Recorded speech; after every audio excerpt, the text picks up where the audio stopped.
गांव के एक मट्टी के घर में जब जरूरतें भरी तो खूबसूरत से आंगन में एक कमरा बना लिया गया। मगर जब बावर्ची खाने की तंगी आने लगी तो बावर्ची खाने का भी सारा सामान उसी कमरे में मुंतकिल कर दिया गया, ये भी ना सोचा कि इसका क्या नुकसान हो सकता है। ये कहानी है तंगी की, खामोश कुर्बानी की और उस सच की जो दीवारों के बीच दबकर रह गया था।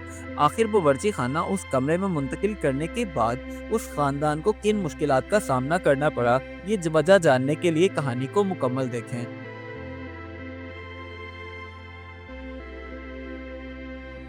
गांव में बना हुआ मिट्टी का एक पुराना सा घर, जिसमें सुकून था, खुला आंगन, चार दीवारें, खूबसूरत किस्म के रंग बिरंगे फूल और इसमें रहने वाला एक खानदान।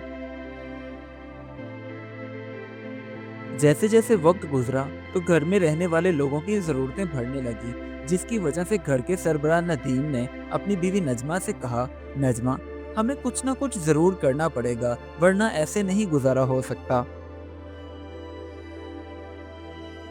आखिर में नदीम ने खुद ही फैसला किया कि आंगन में एक कमरा बना लिया जाए। मगर नजमा ने उसकी मजम्मत की और कहने लगी, नहीं, ऐसा मत करो, क्योंकि आंगन ही तो घर की सांस होता है। मगर नदीम ने एक ना सुनी और कमरा बनवाना शुरू कर दिया।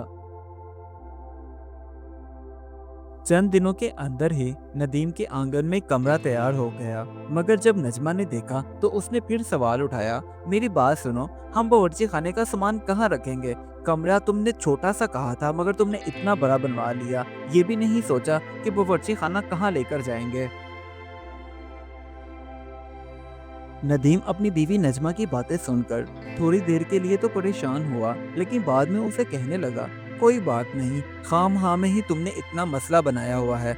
इसी कमरे में एक साइड पर तुम बावर्ची खाने का सामान रख लो। नजमा अपने शोहर नदीम की बातें सुनकर चुप हो गई, क्योंकि नदीम उसकी बात सुनने को तैयार ही नहीं था। अब वो बेचारी खामोशी से काम करने लगी, धुएं में आंखें जलती, गर्मी में सांस घुटता, मगर वो कुछ ना कहती, चुपचाप काम करती रहती। अभी चंद ही दिन गुजरे थे कि नजमा की तबीयत खराब रहने लगी, क्योंकि धुएं की वजह से उसके गले में इन्फेक्शन हो गया था और वो बेचारी मुसलसल खांसती रहती। लेकिन अपनी बीवी की इस हालत पर नदीम को कोई फिक्र नहीं थी, वो मुसलसल उसे इग्नोर ही करता रहता।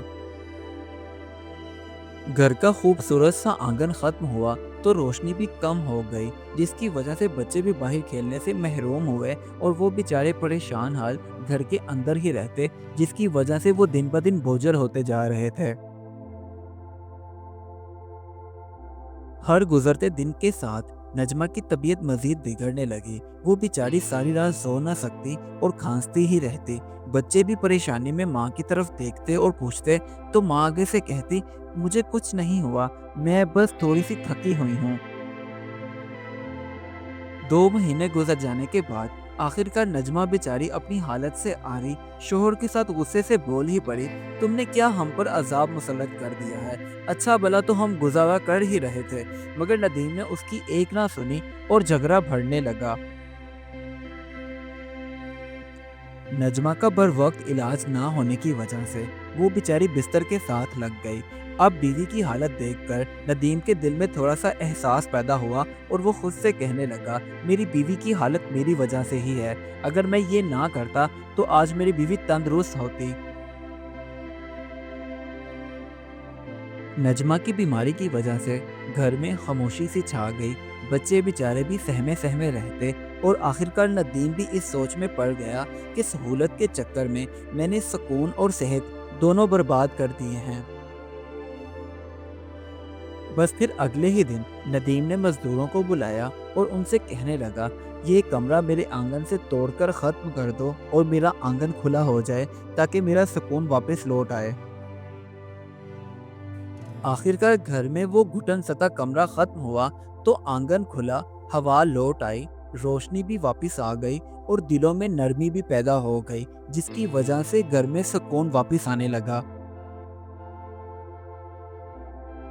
अब नजमा का भी इलाज हुआ और वो सेहत याब हो गई, जिसकी वजह से उसके चेहरे पर मुस्कुराहट वापस आई और सुकून से अब उसने खुले किचन में घर वालों के लिए खाना बनाना शुरू कर दिया।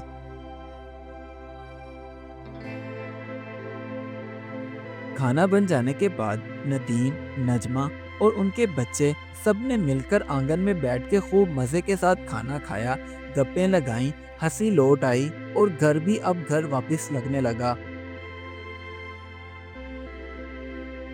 ندیم کے بچے جو گھر کے اندر رہ رہ کر بیمار لگنے لگے تھے، جب سے آنگن کھلا تو وہ آنگن میں روز کھیلتے، تازہ ہوا لیتے، ایسا لگتا تھا جیسے گھر بھی سانس لے رہا ہو۔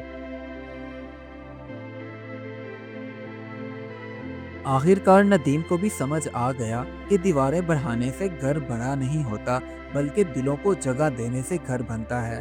اس کہانی سے ہمیں یہ سبق ملتا ہے کہ سہولت کی خاطر اگر کسی کی قربانی کو نظر انداز کر دیا جائے تو گھر میں سکون نہیں رہتا، کیونکہ اصل سمجھ یہ ہے کہ ہر فیصلے میں انسان کو مقدم رکھا جائے۔